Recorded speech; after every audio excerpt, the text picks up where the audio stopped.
You see this man up here? Today we're see. talking about Michael Jordan. No, I'm just playing. All right, I am gonna blindside you with a topic. Okay, I don't know what the topic is, just so everyone's clear. No idea. We're playing topic roulette. Topic roulette. Go ahead. I'm ready. My body is ready. No, today's I have your face right here. Today's topic is inspired by today's jump session. Okay. And what is the topic? I'm So, dying to know. What you didn't see, John, because you left, take a call at the beginning of the session, and I was jumping like doo-doo. I was jumping horribly. I felt healthy, warmed up really quickly, but just had no vertical. And then I was talking to Dom, and I was just like, I'm realizing the importance of max jumping. Not just max jumping, but the surface. Last 2 sessions in a row, first one was on a sport court where I couldn't try as hard as I could. The second one was on the football field where it's not even close to the intensities that I see on a basketball court with grip. And dude, when I was trying my spin dunks, I was trying a 360 East Bay, and it was hard. Like, it felt weird. Like, I was trying to like push in my penultimate, and I'd be like thinking I'm gonna slip, and I wouldn't slip. I'm like, oh. And then when I tried all the way, it's like my body wasn't like handling it. Like, my legs weren't able to handle it. You just feel like you lack the eccentric qualities, like you didn't have the eccentric RFD. That was the perfect way to put it. Like, were you blowing through the takeoff? No, I wasn't blowing through it. It's more like felt like I had a governor on my jumps. Like, I was like trying. I mean, we haven't really been pushing intensity in the weight room crazy, which can be good. So it could be a little bit of detraining too. Like, I think so too. I mean, we have not really crushed you. I mean, I did give you a lot of volume on the accessory work. Did you? And you did go really heavy on hip thrust. So it's possible that stuff may be down regulated, you know. But I haven't squatted with intensity. I actually told you the other day my front squat felt weak as well. Yeah. Now I'm starting to think it's not I haven't front squatted problem. I think it's my squats was probably lower across the board. Haven't caught a power clean in a long time, like a heavy power clean. And it's a delicate balance because I've told you this, but you're already so good that I don't think we need to do these crazy 3 month, 4 months of loading periods with you. You know, we could probably get away with loading for like a month and you would be jumping low for a little bit, but then you'd feel better coming back into it. You know what I mean? Yeah. Like, I think you would super compensate really, really quickly and then just kind of like do that. And if not, it would mean that we have to load longer, but you also have to be willing to you probably should max jump a little bit, but you have to keep the sessions really, really short to handle that at this point. Like, I don't know if you guys know this, but Isaiah's a Formula One car. Okay.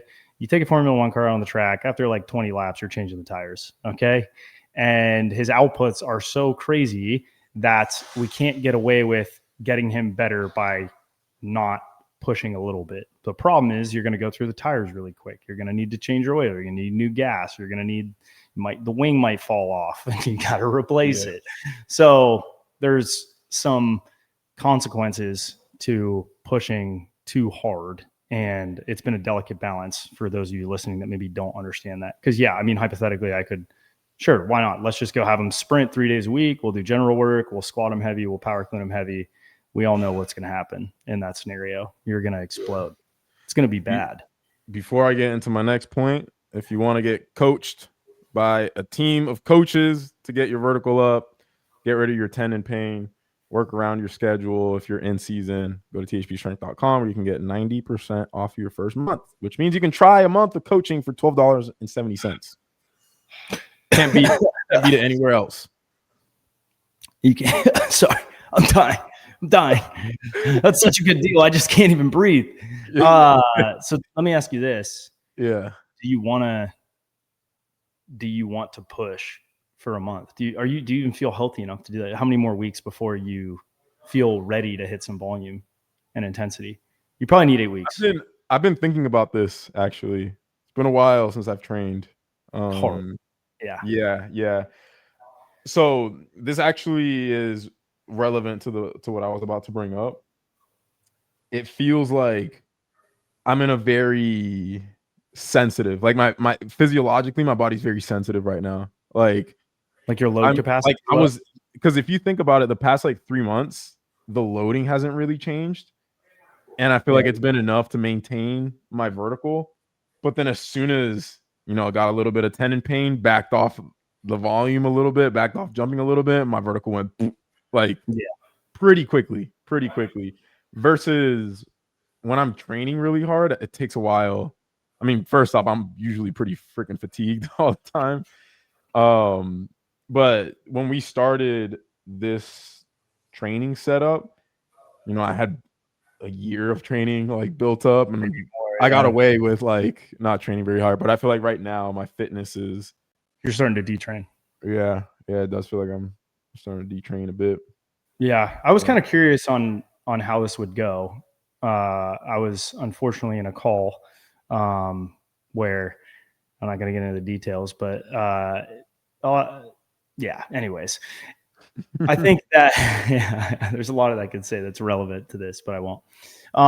So I think that you probably do need to hit some intensity. And I was kind of wondering at what point you would start to detrain enough, your fitness level would drop enough where we need to start integrating some intensity and volume of intensity. Like your work capacity is still relatively high, but you don't have any built up fatigue. There's no physiological stress that in comparison to what you've done in the past. I think for some people, they'd be able to do what you're doing and maintain a really high, relatively high vertical. When we say high vertical, we're talking breaking 50.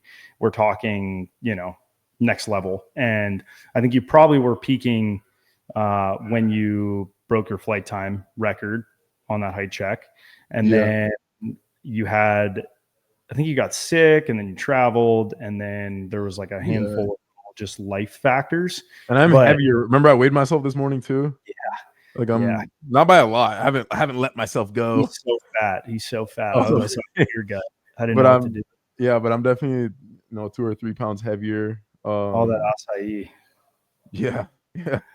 I think what's crazy is this morning when I told you I looked at my weight and when I had that jump, I think about that period of time where I was jumping really high, like it just happened.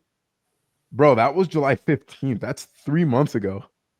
Why is time moving so fast? That is, it literally feels like it was maybe a week, like not a week ago. It feels like it was a month ago.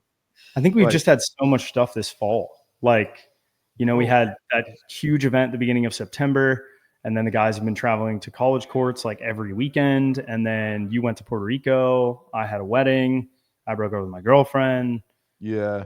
And the training keeps getting like so many things. Think about how often the days have gotten switched too. Like jump session days. I didn't even the sprained ankle. That's what started the downfall. That actually is. Yeah. No, and this is why I always say I don't want my elite guys playing basketball. There's no point. Unless they're playing with other dunkers. That is what started the downfall.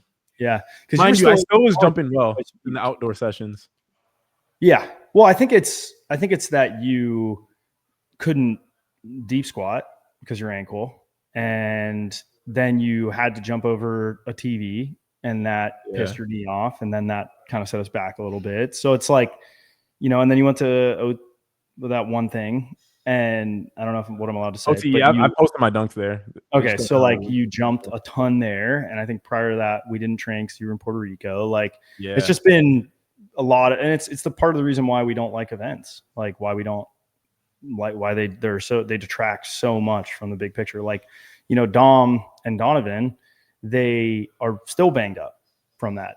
Hiram is still banged up from that, and there were a lot of guys that were just crushed from it because the volume of intensity and frequency was way too high.